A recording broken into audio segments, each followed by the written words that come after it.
Hello guys, कैसे हैं सब दोस्त। उम्मीद करते हैं सारे बढ़िया होंगे, फिटफाट होंगे और मज़े में होंगे। सबसे पहले सब भाइयों को ईद मुबारक जी। तो जैसा कि ईरान और इसराइल की जो वार चल रही है ना, उससे रिलेटेड वीडियो है जी। सुनने में आ रहा है जी, बहुत बड़ी खबर निकल के आ रही है कि सैकड़ों ट्रक जो है ना वो ईरान पहुंच गए हैं। और ट्रक, हाँ, हिंदुस्तान ने उनकी तिब्बी मदद की है जी इसमें। तो इंडिया जो है भरपूर साथ दे रहा है ईरान का ना इसमें। यार देखे ना उस्मान भाई, अगर वो उनकी मदद कर रहा है, देखिए सिर्फ स्ट्रेट ऑफ हार्मस पे सिर्फ इंडिया के बहरी जहाज ही गुजर रहे हैं। हाँ ऐसा ही है। तो फिर ईरान इंडिया को बनता है कुछ दे कुछ ले। नहीं, इंडिया ऑलरेडी भी ईरान की साइड पे थे। चलो वार तो अभी स्टार्ट हो रहा है ना। इंडिया ऑलरेडी भी वार स्टार्ट होने से पहले उसके ईरान के साथ तिजारती जो उनके रिलेशन है ना, वो बहुत बेस्ट थे यार, लेकिन अच्छे जा रहे, ट्रेड उनकी चल रही है। बिल्कुल। चले पहले ये वीडियो देखते हैं और फिर इस पे बात करते हैं। वीडियो काफ़ी इंटरेस्टिंग होने वाला गाइस, तो वीडियो को एंड तक लाजमी देखिएगा ताकि आपको सारी समझ लगे। अमेरिका, ईरान और इजराइल के बीच चल रहा युद्ध अब 20 दिन को पार कर चुका है, लेकिन युद्ध रुकने के बजाय और भी ज्यादा भीषण होता जा रहा है। क्योंकि एक ओर जहां ईरान ने कतर की गैस रिफाइनरी पर हमला बोल दिया है, वहीं दूसरी ओर आज सुबह इजराइल ने इसके जवाब में ईरान की परमाणु साइट को ही मिसाइल हमलों से उड़ा दिया है। लेकिन इसी बीच जो सबसे ज्यादा चौंकाने वाली बात दिखी वह यह है कि भारत के द्वारा एयरलाइन फ्लाइट के जरिए माल लोड करके सीधे ईरान पहुंच रहा है। उसके बाद ट्रकों पर लोड करके वही माल ईरान के अलग अलग इलाकों में भेजा जा रहा है। और पूरी दुनिया इस बात से हैरान है कि आखिरकार जब तीसरे विश्व युद्ध होने का डर पूरी दुनिया में फैल चुका है, तो भारत ट्रकों पर लोड करके कौन सा सामान ईरान भेज रहा है। बहुत बड़ी डेवलपमेंट निकल कर आ रही है, तो इस वीडियो में समझते हैं। लेकिन जब दुनिया युद्ध में इन्वॉल्व हो रही है, तो वहीं भारत सबसे अलग चालें चल रहा है। उसके लिए आगे बढ़ने से पहले वीडियो को लाइक करके चैनल को सब्सक्राइब जरूर कर लीजिए। देखिए, भारत ने पिछले 48 घंटे में कुछ ऐसा किया कि ईरान खुशी से झूम उठा है। लेकिन उससे पहले यह समझिए कि ठीक उसी समय पिछले 48 घंटों में हालात अचानक बेहद खतरनाक मोड़ पर पहुंच गए हैं। 18-19 मार्च के बीच इजराइल ने ईरान के सबसे बड़े गैस फील्ड साउथ पार्स पर सीधा हमला किया, जिससे उसकी लगभग 12% गैस सप्लाई प्रभावित हुई। इसके जवाब में ईरान ने भी पीछे हटने के बजाय सीधा पलटवार किया, जहां कतर के रास लफान गैस प्लांट, सऊदी और कुवैत के आयल इंफ्रास्ट्रक्चर पर हमले हुए और इजराइल के हाइफा रिफाइनरी तक मिसाइल पहुंच गई। यानी अब युद्ध सिर्फ सीमाओं तक सीमित नहीं रहा, बल्कि पूरे गल्फ के ऊर्जा सिस्टम को निशाना बनाया जा रहा है, जो पूरी दुनिया की अर्थव्यवस्था से जुड़ा है। दूसरी तरफ अमेरिका भी अब सीधे मैदान में उतर चुका है। स्ट्रेट ऑफ हॉर्मुज को सुरक्षित रखने के लिए अमेरिका ने A-10 फाइटर, अपाचे हेलीकॉप्टर और भारी बंकर बस्टर बम तक तैनात कर दिए हैं और ईरान के अंदर गहराई तक एयर स्ट्राइक हो रही है। रिपोर्ट्स के मुताबिक हजारों टारगेट पहले ही हिट किए जा चुके हैं और अब जमीनी कार्रवाई यानी ग्राउंड ऑपरेशन की भी चर्चा शुरू हो चुकी है। उधर इजराइल ने 24 घंटे में 200 से ज्यादा टारगेट पर हमला किया है। यानी अब यह सिर्फ सर्जिकल स्ट्राइक नहीं, बल्कि full scale multi front war बन चुका है, जिसमें ईरान, इजराइल, अमेरिका और खाड़ी देश तक शामिल होते दिख रहे हैं। अब सबसे दिलचस्प और डराने वाली बात, दुनिया में तीसरे विश्व युद्ध की आहट है। क्योंकि पहली बार एक साथ न्यूक्लियर क्षमता वाले देश अमेरिका, इजराइल वर्सेस ईरान सीधे भिड़े हैं और तेल गैस सप्लाई जो स्ट्रेट ऑफ हॉर्मुज पर डिपेंडेंट थी, वह खतरे में है। अगर यह रास्ता बंद रहा तो सिर्फ मध्य पूर्व नहीं, बल्कि यूरोप, एशिया, यहां तक कि भारत भी सीधे प्रभावित होगा। ऊपर से लेबनान, इराक और खाड़ी देशों में भी हमले फैल रहे हैं। यानी युद्ध का दायरा तेजी से बढ़ रहा है। इसलिए एक्सपर्ट्स कह रहे हैं कि यह अब रीजनल वॉर से निकलकर ग्लोबल टकराव की ओर बढ़ रहा है। और यही वजह है कि लोग इसे तीसरे विश्व युद्ध की शुरुआत की आहट मानने लगे हैं। लेकिन इसी बीच भारत ने कुछ ऐसा किया जिसने दुनिया भर के कई देशों को एक पल में चौंका कर रख दिया। दरअसल दुनिया के सभी देश जानते हैं कि अगर तीसरा विश्व युद्ध हुआ तो उसमें हर किसी का नुकसान है। ऐसा कोई देश नहीं बचेगा जिसका इस युद्ध से फायदा होगा। हाँ, अमेरिका इस युद्ध से ज्यादा फायदा उठा सकता है, क्योंकि वह कई देशों को आपस में लड़ाकर उन्हें हथियार सप्लाई करने का काम करता है। और फिलहाल में जब युद्ध बढ़ रहा है, तो कई बड़े डिफेंस मैन्युफैक्चरिंग कंट्रीज पीठ पीछे हथियारों की सप्लाई करके एक दूसरे की मदद कर रहे हैं। लेकिन भारत ने मदद करने का जो तरीका अपनाया, वह वाकई में सोचने लायक है। भारत ने नई दिल्ली में प्रॉपरली प्लानिंग बनाया और मेडिकल कंपनियों के साथ मिलकर एक बड़ी मात्रा में मेडिकल एड शिपमेंट तैयार की।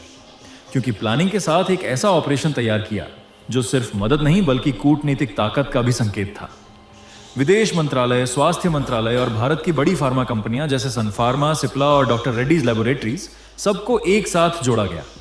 कुछ ही दिनों में हजारों टन दवाइयां, एंटीबायोटिक्स, आईसीयू किट्स और लाइफ सेविंग इंजेक्शन तैयार कर लिए गए।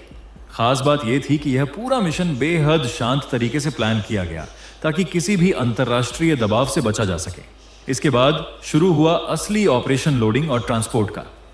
दिल्ली और मुंबई के एयर कार्गो हब से बड़े बड़े कार्गो विमान जैसे बोइंग 777 फ्रीट एयर और एयरबस ए 330 MRTT में इन मेडिकल सप्लाई को लोड किया गया। हर बॉक्स पर स्पष्ट मार्किंग थी, humanitarian add from India. Flights को सीधे ईरान के इमाम खुमैनी इंटरनेशनल एयरपोर्ट पर उतारा गया, जहां पहले से ही ईरानी अधिकारियों और रेड क्रिसेंट की टीम मौजूद थी। यह पूरा ट्रांजिट इतना तेज था कि 24 से 36 घंटे के अंदर मदद जमीन पर पहुंच चुकी थी। ईरान पहुंचने के बाद असली जमीनी नेटवर्क एक्टिव हुआ। एयरपोर्ट से इन दवाइयों को बड़े ट्रकों में लोड किया गया और तेहरान से लेकर बंदर अब्बास, मशाहद और अन्य प्रभावित इलाकों तक भेजा गया। कई जगहों पर मोबाइल मेडिकल यूनिट्स बनाई गईं, जहां भारतीय दवाइयों से सीधे इलाज शुरू हुआ। रिपोर्ट्स के अनुसार इस मदद से हजारों मरीजों को तुरंत राहत मिली, खासकर उन इलाकों में जहां युद्ध या तनाव के कारण सप्लाई चेन पूरी तरह टूट चुकी थी। सबसे दिलचस्प बात यह रही कि अमेरिका चाहकर भी इस मिशन को रोक नहीं पाया। कारण साफ था कि भारत ने इसे ह्यूमैनिटेरियन एड के तहत भेजा, जो अंतर्राष्ट्रीय नियमों के अनुसार प्रतिबंधों से बाहर होता है। साथ ही भारत की बढ़ती वैश्विक साख और संतुलित विदेश नीति ने भी यहाँ काम किया।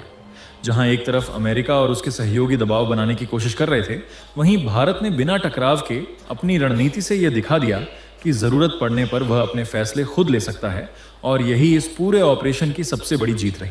वैसे कहने को तो यह ह्यूमैनिटेरियन एड है, लेकिन हो सकता है दवाइयां और मेडिकल सप्लीमेंट्स के बदले भारत को बाद में पेमेंट भी किया जाए।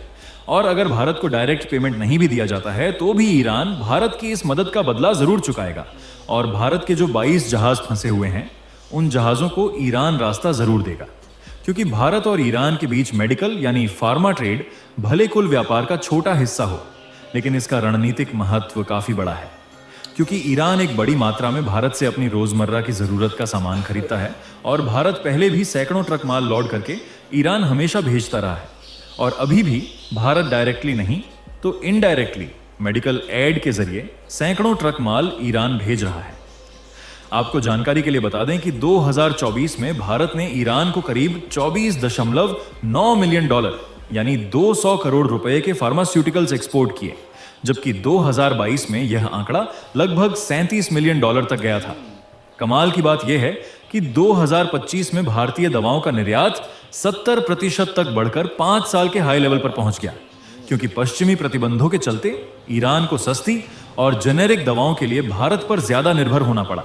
2023 में यह निर्यात कुछ रिपोर्ट्स के अनुसार $185 मिलियन तक भी पहुंचा, जो दिखाता है कि भारत ईरान के हेल्थ सेक्टर का एक अहम सप्लायर बन चुका है। वहीं दूसरी तरफ ईरान से भारत का मेडिकल इंपोर्ट बेहद कम, सिर्फ $29,000 के आसपास रहा, यानी इस सेक्टर में भारत का साफ दबदबा है। सबसे दिलचस्प बात यह है कि 2018 में जब भारत ईरान के कुल व्यापार में गिरावट आई तो $17 बिलियन से घटकर $2 बिलियन से नीचे आ गया। लेकिन इसके बावजूद मेडिकल ट्रेड लगातार ह्यूमैनिटेरियन ब्रिज की तरह मजबूत बना हुआ है, और संकट के समय यही सेक्टर दोनों देशों को जोड़कर रखता है, और यही सेक्टर फिर से ईरान और भारत के बीच मजबूती खड़ी कर रहा है, जहां अमेरिका के पास भारत का मुंह ताकने के अलावा कोई दूसरा ऑप्शन नहीं बचा है। बाकी आप लोग अपनी राय नीचे कमेंट में बताइए कि भारत ने ईरान को मेडिकल सप्लीमेंट्स भेजकर सही किया या नहीं। बिल्कुल बिल्कुल गुड फैसला यार, बहुत बड़ा फैसला था। देखिए ना जी, इस जो सूरत हाल चल रही है ना, वॉर की सूरत हाल चल रही है, जो भी पावरफुल कंट्रीज है ना, वो क्या कर रहे हैं, वो अपने कारोबार को बढ़ावा दे रहे हैं। किस तरह? क्योंकि वॉर में ज़रूरत पड़ती है हथियारों की। ऐसा ही है, ठीक है। और बहुत सारे ऐसे ममालिक हैं जो हथियार उनके पास अवेलेबल हैं, जो सेल परचेज करते हैं इन चीज़ों को। तो वो क्या होता है कि वो तिजारत हो रही है। चाहे आप मिसाल के तौर पे लगा लें, ईरान कच्चा तेल दे रहा है चाइना को, लेकिन उसके बिहेव पे ले क्या रहा है? टोटली वार आर्म्स ले रहा है, ठीक है ना। जो भी हथियार है उनसे वो प्रोवाइड किए जा रहे हैं, जो चीज़ उनके पास है वो जो नरेंद्र मोदी ने जो कदम इंडिया ने उठा लिया है ना, ये एक इंसानियत की मिसाल है यार, ठीक है ना। देखिए जी, जो वहाँ पे सूरत हाल है ना, मेडिकल जो है ना, मेडिकल बहुत ज्यादा समझ ले कि सबसे ज्यादा उनकी जरूरत है। हाँ इस टाइम जो वहाँ पे जो सिचुएशन है, दो मेन चीजें होती हैं जंग में, मतलब एक तो है कि अपना नहीं असला, मतलब जो तो आपने इस्तेमाल करना है, उसके बाद जो अगर आपके अटैक होगा और उसके लिए मेडिसिन यार मेडिसिन की, और दे भी क्या रहा है, जेनरिक जेनेरिक, हाँ जी जो बिल्कुल। कि एक लेस प्राइस में है यार, लेस प्राइस में है बिल्कुल ऐसा। तो, और बड़ी मकदार में उनको वो अवेलेबल करवा रहा है। देखिए जी, वो क्या कर रहा है, वो स्टेट अमेरिका को बता रहा है कि हम ईरान के साथ हैं और इंसानियत के तौर पे है। बिल्कुल ठीक है कि आप रॉन्ग हो, ठीक है, आप गलत कर रहे हो यार उनके साथ, ठीक है, तो इंडिया साथ खड़ा है यार उनके। यार जो नेटो फोर्स बनाई थी उन्होंने, अमेरिका ने, ठीक हो गया, अभी 7-8 ममालिक थे जो मेन मतलब बड़े बड़े ममालिक, उन सब ने इनकार कर दिया, उन्होंने कहा भी हम अपनी फौज नहीं भेजेंगे, अच्छा आप अकेले जाओगे, सही है। क्योंकि आप गलत कर रहे हो, आपने जो हमें बताया था आप उससे बिल्कुल उल्ट हो। मतलब ये ट्रम्प अगर देखा जाए तो इस टाइम वो पागल हुआ पड़ा पागल हुआ पड़ा। उसको कोई और समझ सुनने- नहीं आ रही कि वो कर क्या रहा और है। सुनने में आ रहा है कि ट्रंप ने डायलॉग की बातचीत स्टार्ट कर दी है अच्छा कि भाई हम पीछे हट रहे हैं, आप डायलॉग से बात अच्छा, मैं सोच रहा हूँ कि अगर ये वार खत्म नहीं होती ना तो ये वर्ल्ड वार 3 की वर्ल्ड वार तरफ 3 की तरफ ही जा रहा है ना। देखो जी, जिस तरह रोज बार ऑलरेडी खत्म हो रहे हैं। स्टेट ऑफ हार्मक वाला जो सीन है, उसने क्या किया है, एशिया से लेके यूरोप तक, यानी कि टोटली लगभग पूरी दुनिया को मुतासर कर दिया इस जंग में। बिल्कुल ऐसे। क्योंकि उन्होंने कंट्रोल ही वहां पे कर लिया है जहां से तो वो पूरी दुनिया की तजारत की जा रही है। सारा तेल जो है वो उधर यार से स्पेशली कि होकर मिडिल ईरान ईस्ट के से सारा अंदर कुछ जाता है। इमरान भाई, बात ये है कि तिजारत हो ना किसी और चीज की, चलो पता लग गया कि शॉर्टेज है, लेकिन उन्होंने ब्लॉक किस चीज को कर दिया है, गैस तेल और तेल। बिल्कुल। तेल के बिना आजकल हम यहाँ से वहां नहीं जा सकते हैं, कोई चीज ऑन ही नहीं कर सकते हैं, ऐसा ही है ना। तो वो हमारी बुनियादी जरूरत बन चुकी है जो कि उन्होंने ब्लॉक कर दिया है यार, ठीक है। लेकिन इस कि वो कहते हैं मुश्किल टाइम में जो भारत ने कदम उठाया है ना, उसने कमाल कर यार। दिया भाई, बिल्कुल उसने जी। कमाल कर और दिया। ईरान ने मतलब क्लियर कट कह दिया है कि हम पीछे नहीं हटेंगे, नहीं हटने, नहीं, हम नहीं, टोटली तबाह हो जाए उन्होंने लेकिन कहा नहीं हमारा हटेंगे। पीछे नहीं हमारा हटेंगे। कुछ भी ना रहे बेशक। हाँ जी। लेकिन बात यह है यार, देखो मैं एक दाद देना चाहूंगा इंडिया की इस चीज के ऊपर। देखो हाँ, बहुत अच्छा ईरान ठीक है, मुस्लिम कंट्री है, दुनिया के टोटली जो ममालिक है ना मुस्लिम, कोई भी उनके साइड साथ पे जाके नहीं खड़ा हुआ। उनको उनके स्टैंड नहीं ले रहा है ईरान की साइड पे। क्यों? दूसरी साइड पे अमेरिका अमेरिका जैसी है। सुपर सुपर पावर, पावर बिल्कुल ऐसे ही। चाहे वो पाकिस्तान है। यार देखो पीछे क्या हुआ है, अमेरिका ने, ट्रंप ने जोर डाला है ना इंडिया पे। यार देखो नरेंद्र मोदी कहता है मेरी पब्लिक मेरी आवाम है, मैं इनका लीडर हूँ। अमेरिका कौन होता है या ट्रंप कौन होता है इन पे ऑर्डर चलाने वाला? बिल्कुल ऐसे। उसने 50% टैरिफ खा लिया, उसने कहा लगा लो, लेकिन ऑर्डर तेरा नहीं लेंगे, ठीक है ना। इसी चीज की जलन बहुत ज्यादा उस टाइम पे भी। अच्छा, इंडिया अपने फैसले खुद करता है भाई। खुद यार यही उसकी कामयाबी का राज लीडर, ये है। जो लीडर है ना, लीडर जो लॉयल लीडर है, उसका सक्सेस का राज वो यही है। कभी किसी से पूछेगा नहीं कोई यार, भी फैसला लेने से। वो क्या करेगा, वो बेस्ट वे चूज करेगा, वो भी जो कि उसकी पब्लिक के लिए बेस्ट रहेगा ना, वो उसको चूज करेगा यार। वो किसी दूसरे तीसरे नल्ले की क्यों बात सुनेगा? वो उसने साबित किया इस बात को यार। बाकी गाइस वीडियो काफी इंटरेस्टिंग था। आप क्या कहते हैं इससे रिलेटेड कमेंट सेक्शन में लाजमी बताइएगा। मिलते हैं आपसे अगली वीडियो में। रखें बहुत सारा ख्याल। Good bye. अल्लाह हाफिज़।